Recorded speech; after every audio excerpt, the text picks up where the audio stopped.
가정폭력, 성폭력, 아동 청소년 대상 성범죄, 살인, 강도, 강간 등 특정 강력범죄를 저지른 자의 경우 외국인 배우자 초청을 제한하도록 하겠습니다. 네. 어제 여성가족부가 한국으로 시집온 이른바 결혼 이주 여성의 인권을 보호하자는 방안을 내놨습니다. 이 여가부 장관이 얘기한 것처럼 특정 강력범죄를 저지른 경우에 외국인 배우자의 초청을 제한하는 내용을 포함하고 있는데요. 김 변호사님, 어떤 내용들이 좀 있었나요? 일단 이제 결혼 이주 여성들이 이제 최근에 특히 이제 베트남 여성들이 남편으로부터 폭력이 있고 또 경우에는 이제 사망 경우까지 있었어요. 예. 그래서 여성가족부에서 대책을 내놨습니다. 네. 크게 보면 한 세 가지 정도가 중요하다고 볼 수 있는데 일단 인권 침해 소지가 있는 걸 미리 예방하자는 거예요. 예. 그래서 매매혼을 예방하는데 일단 초청하는 남자가 어떤 특정 강력 범죄 그러니까 뭐 살인, 강도랄지 성범죄 이런 거에 어떤 전과가 있어서 집행유예를 받은 다음에 10년이 경과되지 않으면 초청할 수 없도록. 네. 그러니까 이주 여성하고 이제 결혼할 수 없도록 한 거죠. 그리고 국제결혼 중개업체들이 굉장히 그 여성의 어떤 신상 정보랄지 이런 것들을 불법적으로 광고를 하면서 인권 침해가 많이 됐거든요. 그래서 네. 이런 부분에 대해서 제한을 하겠다는 취지인 것 같아요. 그런데 제가 볼 때는 이제 강력범죄를 저지른 사람이 10년 동안 예.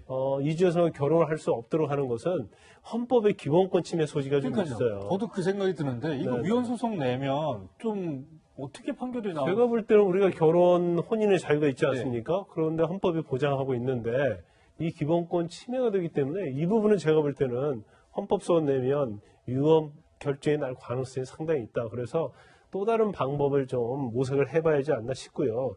그 다음에 하나가 이제 가정폭력이 굉장히 빈발하지 않습니까? 예. 그래서 이 가정폭력에 대해서도 신속하게 대응해서 피해자를 보호하겠다. 그런 취지에서 112 다국어로 된 신고 앱을 개발하고요. 그 다음에 다누리 콜센터 내에 경찰청과 어떤 긴급 전화 한라인을 설치한다는 거예요. 네. 그래서 즉시 문제가 생기면 경찰이 개입할 수 있다는 것이고 마지막으로 하나는 결혼한 이주 여성들이 이제 체류를 하는데 체류에 있어서 문제점이 뭐냐면 허가를 받는 데서 절차가 굉장히 복잡합니다. 네. 그리고 남편 그러니까 가정폭력을 저지른 남편의 도움이 필요해요. 그래서 일단은 허가는 먼저 해주고 나중에 조사하는 방식으로 변경을 하겠다는 거고 귀하의 경우에도 그전에는 이제 남편이 어떤 100%의 어떤 책임이 있는 경우에 한해서만 귀하를 할 수 있게 됐는데 지금은 조항을 굉장히 완화를 해서 어떤 사유가 없으면 이제 허가를 해주는 걸로 완화를 해서 이 자체가 뭐 실질적으로는 결혼 이주 여성들을 보호하는 데 많은 도움이 될 거라고 봅니다. 네. 네. 사실 이번 대책은 지난 7월에 베트남 결혼 이주 여성에 대한 가정 폭력 사건으로 인권 침해 논란이 이제 불거지면서 했는데 당시에 아이 앞에서 아내를 때리는 모습이 좀 공개가 되면서 굉장히 논란이 됐었습니다. 이 아이 4살이었던 걸로 제가 기억을 하는데 오윤성 교수님 이런 이주 여성의 인권 침해, 폭행, 뭐 인권이라고 얘기하기도 좀 전에 피해 한 인간으로서 저런 폭력을 당했다면 이거는 뭐 이주 여성을 떠나서 우리 사회에 정말 큰 문제 아니겠습니까? 그러니까 외국에 있는 그 여성들이 우리 한국에 대한 환상을 갖고 있어요. 지난 그 한류라든가 이런 거로 해가지고 한국 남성이 굉장히 친절하고 자기 그 아내에게 잘해준다. 그리고 잘 사는 나라다. 이런 환상을 가지고 오는데 실제로 와가지고는 이게 그 바로 지옥이 돼버린 거죠. 지난 그 사건 같은 경우도 36살 먹은 이 한국인 남성이 자기 아내 30살인데 때린 이유가 뭐냐면 피자를 시키라고 그랬는데 베트남 요리를 만들었다라고 해가지고 아이 앞에서 때렸고 그 아이도 때렸습니다. 근데 이제 하도 이제 그 이 여성이 억울하니까 그걸 영상을 찍어가지고 지인에게 보냈는데 결국 이게 알려지면서 나중에 국제적인 문제까지로 비화되지 않았습니까? 당시에 이제 그 이낙연 국무총리가 급하게 그 사실 어떤 사과의 입장을 갖다 표명을 했고요. 네. 그래서 지금 뭐 그 박항서 감독으로 해가지고 굉장히 그 현재 한국 여론이 좋았는데 갑자기 거기에다 찬물을 끼얹어 버리는 그런 아주 작은 일이 정말 엄청난 어떤 결과로 비화될 수 있다라고 하는 그런 것을 보여줍니다. 얼마 전에는 50대 남편이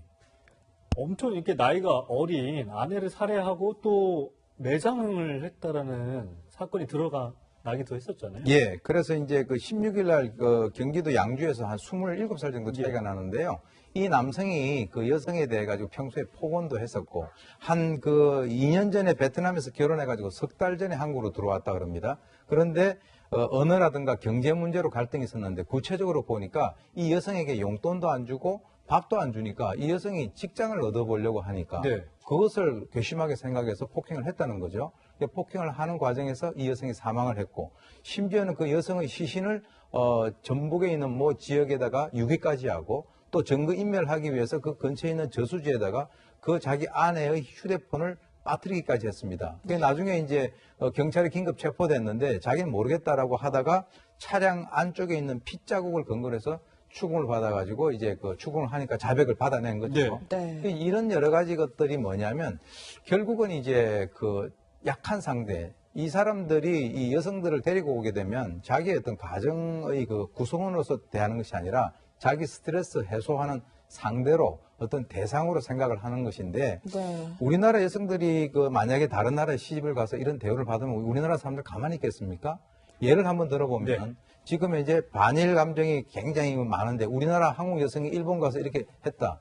그러면 그게 엄청난 그 어떤 외교 문제로 비화되지 않겠습니까? 역지사지죠. 네, 알겠습니다. 이거는 사실상 그런 것 같아요. 이 어디 국적, 나라를 떠나서 인간과 사람 간의 관계로 생각을 한다면 이런 폭행이나 이런 부분들이 줄어들지 않을까. 그런 인식들이 낮은 데서 나오는 이 사건들이 아닐까 이런 생각을 해봤습니다.